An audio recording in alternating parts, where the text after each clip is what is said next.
श्लोक संख्या 261। अहो कहाँ निगम पद विदुर्गा अर्थात वेद विधि की अगोचर श्री राधा, और कहाँ उनके स्तन मुकुलों के मध्य एकांत भाव से अवस्थानकारी श्री कृष्ण, और कहाँ मैं अति अधम। योग्यता दिखा रहे हैं कि कहाँ तो वो अखिल ब्रह्मांड के नायक कृष्ण, कहाँ वो उनको भी जो बस में करने वाली है अपने गुणों से, रूप से, लीला से, वो श्री राधा, और कहाँ मैं दीनहीन दासी इसमें पड़ी हुई। तो भी आगे बताएंगे कि मेरी आकांक्षा क्या है। और कहाँ मैं अति अधम गर्हित कर्मा तुच्छ जीव। दीनता ही भक्ति का आसन है, इसलिए सब आचार्यों ने आखिर में सिर्फ एक दीनता को प्रधानता दी। क्यों कि यदि आप आए, हम आसन ही ना दें तो आप कहाँ बैठोगे। तो भक्ति का प्राण है दीनता।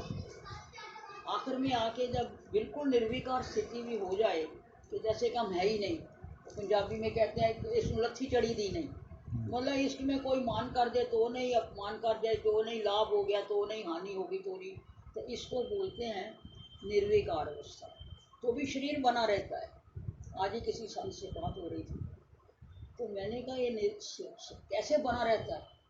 बोले शरीर का आभास है। तो शरीर का आभास होते हुए भी ये कमबख्त शरीर जो है टिका रहता है।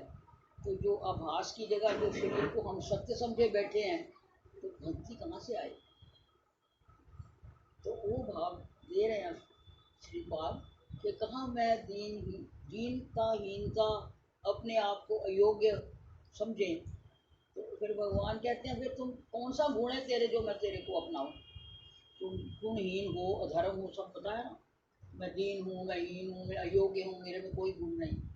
फिर भक्ति जो बहुत स्वाधीन है, उसके एक गुण है मेरे में। वो क्या है कि मेरा तुम्हारे सिवाय गति नहीं, तुम मेरे हो, बस यही मेरा गुण है। तुच्छ जीव।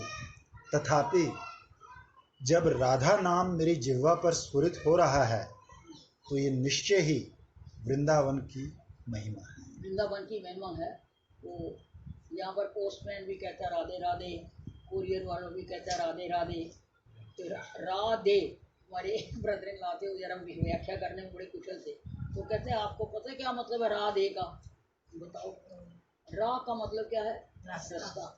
दे का मतलब बताओ कि मुझे रास्ता बताओ कैसे वृंदावन में टिका रहूं और कैसे भक्ति मिले। तो बोले राधे का मतलब यह राधे। बड़े भाई साहब ये कहते हैं राधे, वृंदावन की महिमा। श्रीपाद ने पिछले श्लोक में सिद्ध स्वरूप से श्री युगल की मानस सेवा के चिंतन का संकल्प ग्रहण किया है, और अगले ही क्षण उनके मन में आता है कि हाय मेरी कैसी दुराशा है। कहाँ वो परम रहस्यमयी निगम पदवी की भी दुर्गा, जो वेदों की भी अगोचरा श्री राधा, और कहाँ उनके कुछ मुकुलों में एकांत भाव से अवस्थान करने वाले श्री कृष्ण, और कहाँ मैं अति अधम निंदित कर्मा क्षुद्र जीव। निगम शास्त्रों ने कर्म, ज्ञान, योग आदि विषयों का विशद वर्णन कर परम रहस्यमय भक्ति और भक्ति वेद्य भगवान की बातें अति निगूढ़ भाव से वर्णन करी हैं। उस भक्ति में भी अति रहस्यमयी ब्रज की राग भक्ति, और राग भक्ति में भी अतिशय सुगोप्य मधुर रस, और मधुर रस में भी श्रेष्ठ उपास्या श्री राधा। ऐसी श्री राधा निगम शास्त्र की दुर्गा अर्थात वेद शास्त्रों की अगोचरा होंगी, इसमें अणु मात्र भी संदेह नहीं है। फिर उन्हीं श्री राधा के कुछ मुकुलों में वास करने वाले श्री कृष्ण अर्थात परम रहस्य में वृंदावन निकुंज मंदिर में ऐसे कृष्ण राधा किंकरी के अतिरिक्त अन्य किसी के लिए सर्वथा अलभ्य और अचिंतनीय हैं, इसी बात का संकेत किया है। श्रीपाद दैन्य से भरकर सोच रहे हैं, हाय कहाँ तो राग भजन की चरम कक्षा में आरूढ़ परम सौभाग्य भाव मंजरी भावापन साधक, और कहाँ मैं अति अधम निंदित कर्मा तुच्छ जीव। मेरे लिए ऐसे परम रहस्य में श्री राधा माधव के सेवा चिंतन अथवा सेवा संकल्प का सौभाग्य प्राप्त करना भला कैसे संभव है।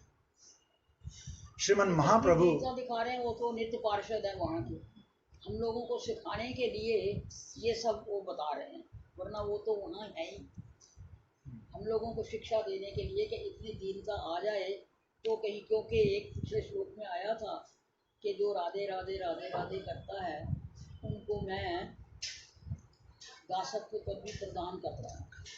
तो उन्होंने अगले श्लोक में कहा कि जो ऑलरेडी अपने आप को राधा दासी समझते हैं उनको क्या दोगे। भाई हम तो वृंदावन में हैं, सब गुरु पदाश्रय हैं, अपने आप को राधा दासी मानते हैं। तो ठाकुर जी से पूछा गया कि जो राधे राधे करेगा वृंदावन आके, उसको तो तुम राधा दासी दोगे, तो जो ऑलरेडी राधा दासी होके राधे राधे करेगा उसको क्या दोगे। तो चुप हो, तो उनको देने के लिए मेरे पास कुछ नहीं, मैं सर्वस्व दे के भी उनसे पूर्ण नहीं हो सकता जो मुझे राधा नाम सुनाएगा। तो राधा नाम की इतनी महिमा है, तो हमने एक बार प्रश्न किया गुरु जी से कि फिर तुम राधा नाम क्यों नहीं देते, तुम तो कृष्ण मंत्र देते हो सबको, दे दो उनसे जो है, या तो हरि नाम देते हो महामंत्र। तो उन्होंने बोला कि जो हीरा मोती बड़ा कीमती होता है ना, उसको तिजोरी में बंद करके रखा जाता है, तो राधा नाम इतना बड़ा हीरा है कि उसको प्रकट नहीं किया जाता, जो श्वास में अपने आप चलता है। कृष्ण मंत्र करने का मतलब यही है कि हमको राधा रानी का दासत्व तो मिल जाए, हम उनसे भी यही मांग रहे हैं।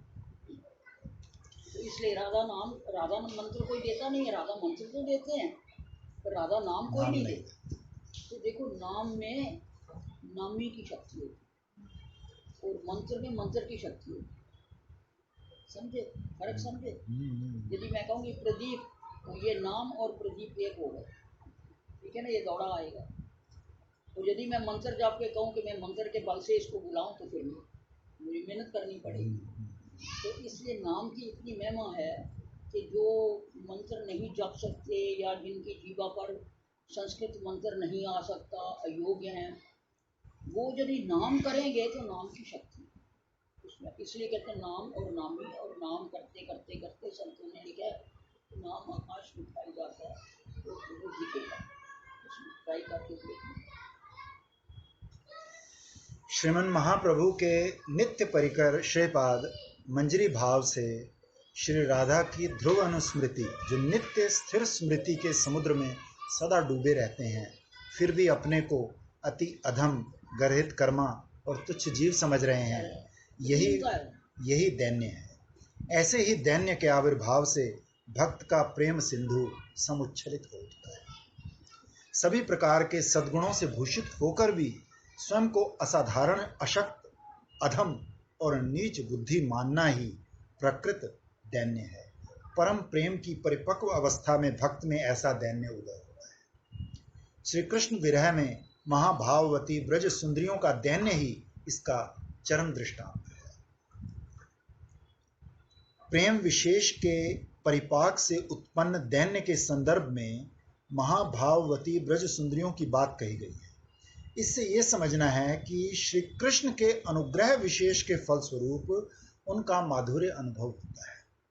वैसे माधुर्य अनुभव से ही प्रेम विशेष का उदय होता है, तथा वैसे प्रेमिक के हृदय में श्री कृष्ण विरह में ऐसा दैन्य विशेष उत्पन्न होता है। ये समझना होगा कि प्रेम के तारतम्य से ही दैन्य का तारतम्य है। श्रीपाद कहते हैं कि मेरी तरह महाअधम, निंदित कर्मा क्षुद्र जीव को परम रहस्य में श्री राधा माधव की लीला के चिंतन का तो कोई अधिकार है ही नहीं, और उनके नाम उच्चारण की भी योग्यता मुझ में नहीं है। फिर भी मेरी जिह्वा पर श्री राधा नाम स्फुरित हो रहा है, तो इसे आप वृंदावन की महिमा ही समझिए। वास्तव में बहुत लोग यहाँ से हमारे गुरु जी के पास बड़े फॉरेनर भी आते थे, तो कैलेंडर से कहते हैं मैं यहाँ से जब दिल्ली पहुँचता हूँ तो मैं कितनी कोशिश कर लूँ 1 लाख नाम नहीं होता है। बोले ये वृंदावन की विशेषता। फिर देखो श्रवण और कीर्तन और नाम लेना, यहाँ नाम आप ना भी करो तो आपको सवेरे सवेरे 4-5 घंटे कोई ना कोई घंटे में राम राम राधे राधे करता मिल जाएगा, और कोई नहीं तो कोरियर वाला ही राधे राधे करेगा, पोस्टमैन करेगा, दूध वाला दे जाएगा, दूध वाला, सब्जी वाला, रिक्शा वाला, सब राधे राधे करेगा। तो श्रवण भक्ति तो वही अपने आप ही हो जाती है। अर्थात श्री राधा नाम वृंदावन वासियों पर कृपा कर स्वयं ही उनकी जिह्वा पर जीवा उदित पर होता है। स्फुरित यही कारण है कि मेरे नितांत निंदित कर्मा होने पर भी राधा बस नाम। इसीलिए कि मैं ब्रज के चिन्मय रज में पड़ी हुई हूँ, मेरे विशेष अशेष दोष गुणों अथवा योग्यता का विचार ना कर श्री राधा नाम मेरी जिह्वा पर स्फुरित हो रहा है। श्री वृंदावन महिमा के रस से श्रीपाद का चित्त भरपूर है। श्लोक संख्या 262।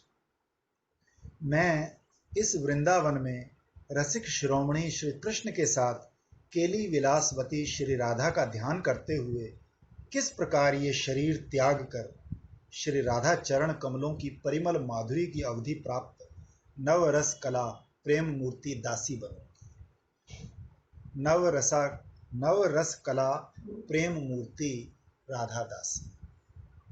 व्रज जातीय प्रेम विशेष के परिपाक से उत्पन्न दैन्य से भरकर श्रीपाद ने स्वयं को श्री राधा नाम उच्चारण के लिए भी अयोग्य समझा है और ऐसा माना है कि वृंदावन के प्रभाव से ही स्वप्रकाश श्री राधा नाम उनकी जिह्वा पर स्फुरित हो रहा है। वृंदावन के प्रभाव की स्मृति से श्रीपाद के चित्त में आशा का संचार हुआ है। वो सोचते हैं कि इस प्रभाव युक्त वृंदावन में रसिकेंद्र मौली के साथ केली विलास मग्ना श्री राधा का ध्यान करते करते यदि मैं यहीं वृंदावन में देह त्याग कर पाऊं तो अवश्य ही राधा दासी हो सकूंगी।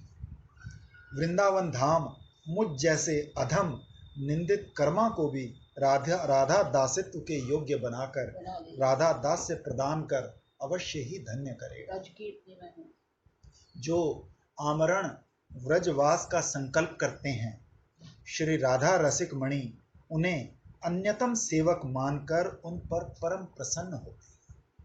श्रीपाद ने वृंदावन महिमामृत में लिखा है, जिसने महानंद साम्राज्य की मूल स्वरूप वृंदावन भूमि में आमरण वास करने का संकल्प किया है, श्री गांधर्वा रसिक तिलक उसे अपना योग्य सेवक मानते हैं और परस्पर ऐसा सोचते हैं, आहा ये व्यक्ति हमें बड़ा प्रिय है, मैं उस महत जन की नित्य वंदना करता हूँ।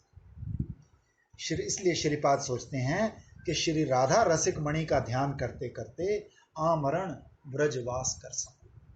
अब वही उपाय चिंतनीय है। व्रज महिमा के स्फुरण पर आशा आलोक से प्रदीप्त चित्त में राधा किंकरियों की महिमा भी स्फुर्त हो उठी है। श्री राधा दासियां श्रीमती के चरण कमलों की परिमल माधुरी की अवधि प्राप्त है, अर्थात श्रीमती के चरण कमलों का सौरभ माधुर्य ही मानो मूर्तिमती होकर उनकी दासियों के रूप में विराजमान है। जिन श्री चरण कमलों के परिमल माधुर्य के प्रति सम आकृष्ट होकर कृष्ण भृंग उन चरणों का प्रेम मकरंद आस्वादन कर स्वयं को धन्य समझता है, उन्हीं चरणों के परिमल माधुर्य से ही दासी का क्लेवर गठित है। यही राधा दास्य की अनन्य असाधारण महिमा है। प्रेम मूर्ति श्री राधा की ही अभिन्न प्राणा अभिन्न देहा दासियां प्रेम की ही मूर्तियां हैं और श्री युगल की विचित्र श्रृंगार रस में नव रस कलाओं में परम सुदक्षा है। श्रीपाद का चित्त भृंग किंकरी भाव से श्री राधा चरण कमलों के मकरंद रस में मग्न है। श्लोक संख्या 263। किंकरी भाव तो सिर्फ एक गौड़ीय संप्रदाय में है और वो भी महाप्रभु ने जो अनंत काल का अनर्पित चरित भक्ति नहीं दी थी किंकरी की, वो इस कली काल में दी है। तो इसलिए सभी भावों से उत्तम भाव ये है कि हमें कुछ उनकी लीला में सहयोग करना है, दोनों को मिलाना है और उनके सुख में सुखी रहना। अगर हमारा अपना कोई सुख ना रहे, हम जुगल के सुख में सुखी हैं, तो हमारा काम बन गया। इसके लिए फिर पहली शर्त क्या होगी? निष्कामता और निस्वार्थ। यही मंजरियों की महिमा है। इसीलिए दास गोस्वामी ने बार बार कहा है, मुझे सखी नहीं बनना, सखी नहीं बनना, मुझे तो दासी बनना। क्योंकि जो सुख राधा रानी को है, जो सुख उसके बिल्कुल निकट रहने का रूप मंजरी आदि को है, वो सुख हमको यहाँ बैठे बैठे उनका चिंतन करने से प्राप्त हुआ। इससे बड़ी बात क्या है?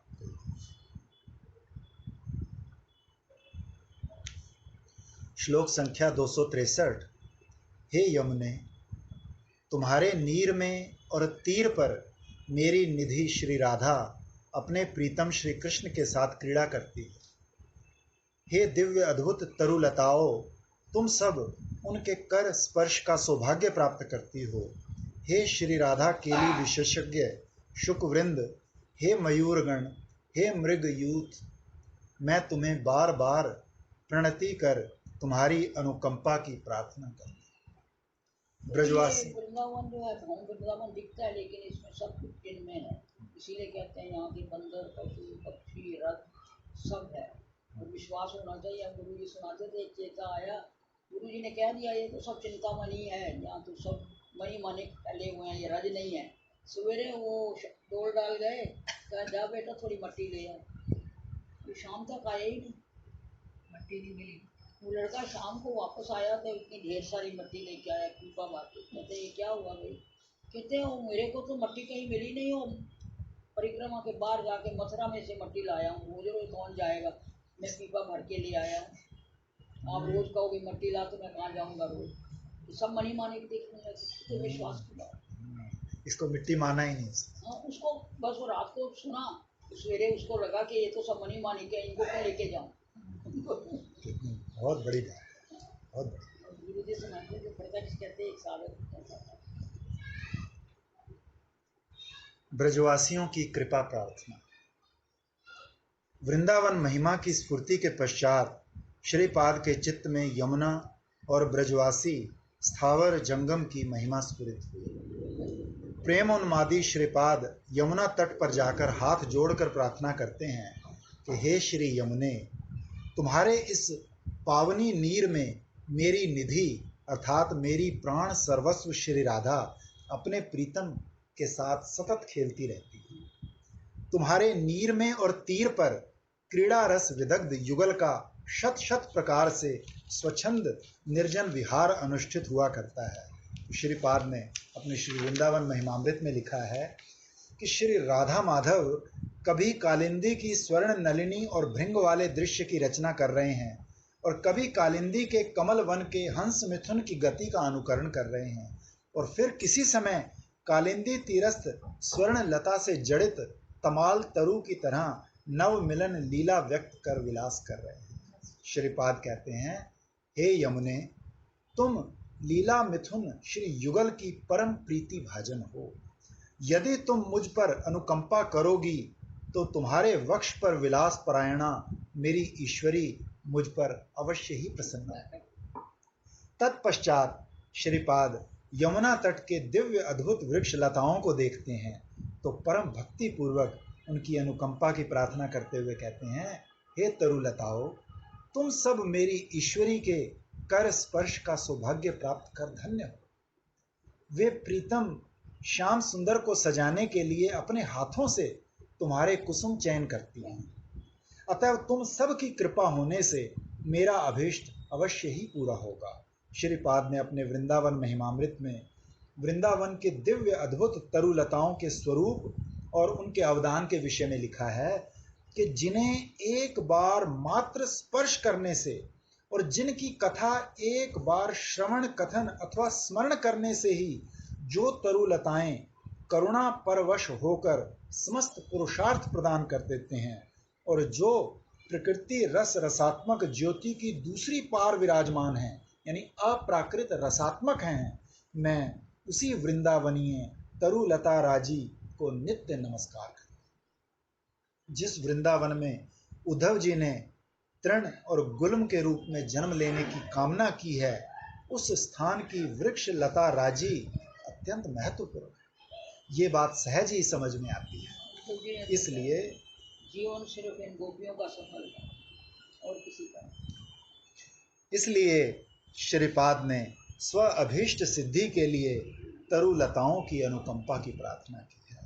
तत्पश्चात कहते हैं, हे श्री राधा विलास विशेषज्ञ शुकगण, तुम सब उस रहस्यमय युगल विलास को देखने का सौभाग्य प्राप्त करते हो जो श्री राधा की प्राण पृष्ठ सखियों को भी दुर्लभ है।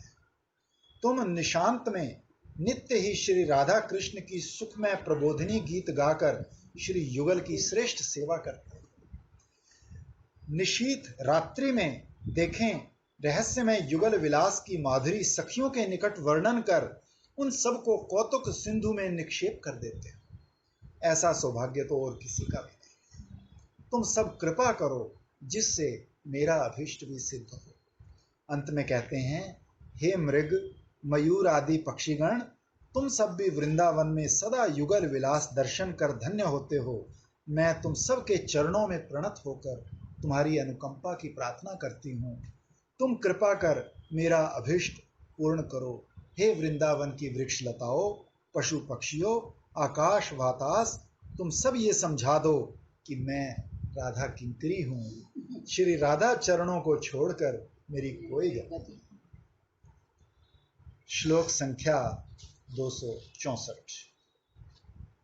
जो जल क्रीड़ा आवेश में विगलित अनुपम प्रेम रसद श्री राधा के कुछ कलश लग्न कुमकुम पंख को वहन कर रही है, वे ही प्रफुल्ल नवेंदीवर रुचि अथवा दीप्ति संपन्ना कालिंदी मेरे माया मलिन चित्त को संदीप्त अर्थात प्रकाशित करे।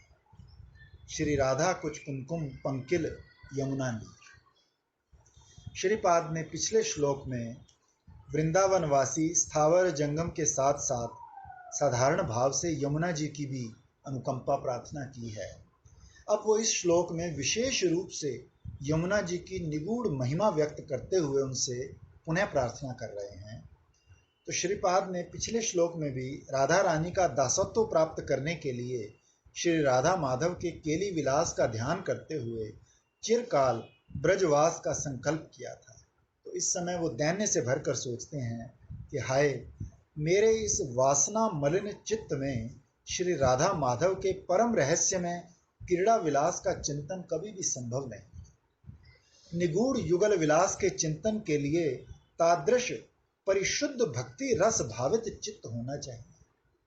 मेरा ये काम वासना पंकिल चित्त किस उपाय से परिशुद्ध होकर श्री युगल की लीला माधुरी के ध्यान के योग्य बनेगा। सोचते सोचते श्रीपाद के मन में यमुना के एक अन्य पावनी गुण की बात याद आती है। तो श्री यमुना तो प्रेम मूर्ति श्री राधा के जल क्रीड़ा आवेश में विगलित कुछ कुमकुम से पंकिल होकर ही कृष्णा हुई है। प्रेम रस का सौंदर्य है।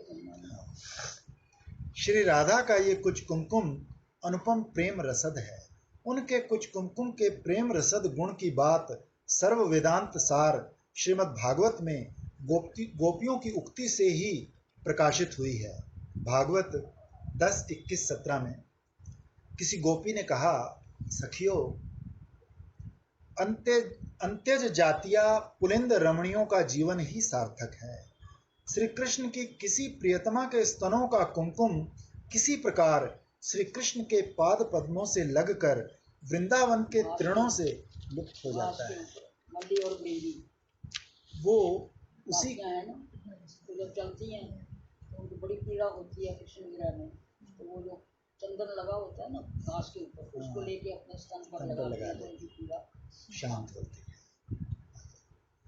वे उसी कुमकुम को अपने मुखमंडल और वक्षस्थल पर लेप कर हृदय की काम पीड़ा को शांत करें।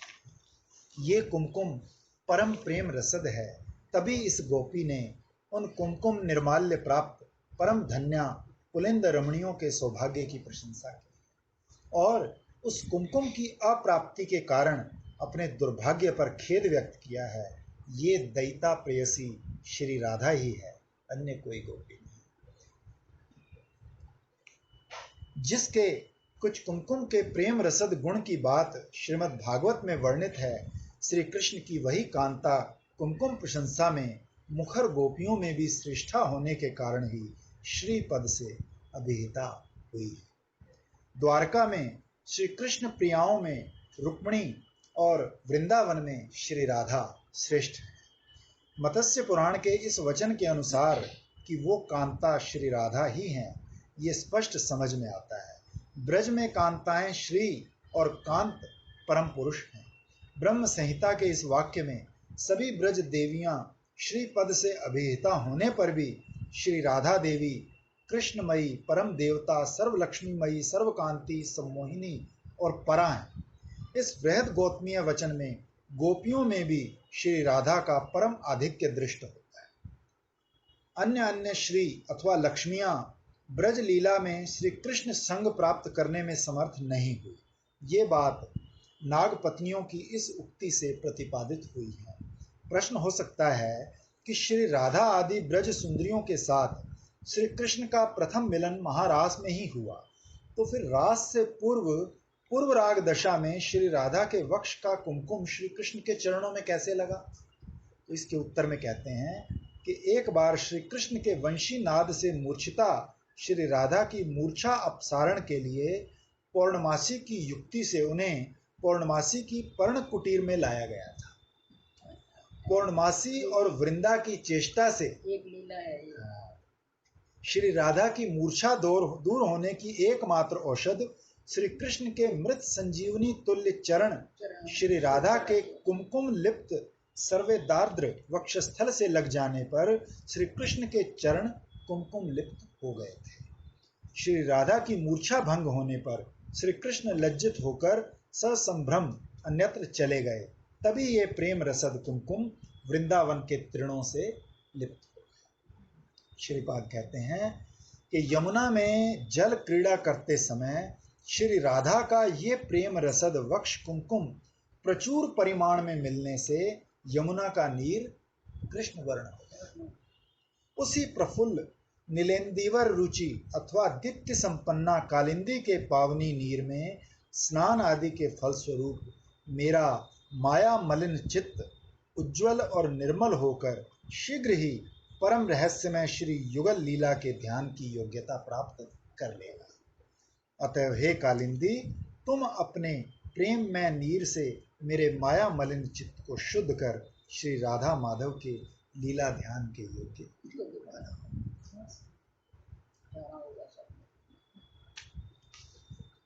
एक दिन बाकी होगा।